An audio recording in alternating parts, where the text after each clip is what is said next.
राधे राधे मेरे बहनों, आज मैं फिर हाजिर हूँ आपके लिए बहुत सुंदर सा एक गीत लेके। बहुत प्यारा गीत है, पूरा सुनना जब भी मज़ा आएगा। तो सुनिए।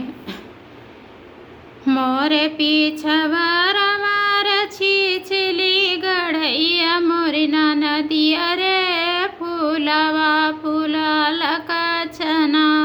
मोरी नदिया रे फूलवा फूलाल कछना वही रे गढ़ैया में पिया नीरा मोहिया मोरी नदिया रे माछरी जिया दिन महाराज मोरी नदिया रे माछरी जिया दिन महाराज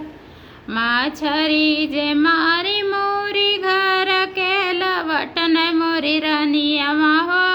माछरी बनवत औरो बात मोरी रानिया हो माछरी बनवती औरो भात माछरी ही भात खाई सूतन कोठरिया मोर नदिया रे सैया सूत गमछा बिछाय मोरी नदिया रे सैया सूत गमछा बिछाय खोदी खादी कई सबलम के जगवली मोरी नदिया हो सैया खोज माछरी का जाल मोरी नदिया हो सैया खोज माछरी का जाल मोर पीछवा रवार छिछली गढ़ैया मोरी नदिया हो फूलवा फूलाल कछनार मोरी नदिया हो फूलवा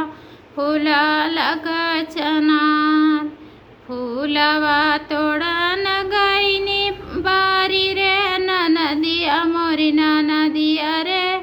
फूलवा गर्भ रही जाए मोरी नदिया रे फूलवा गर्भ रही जाए।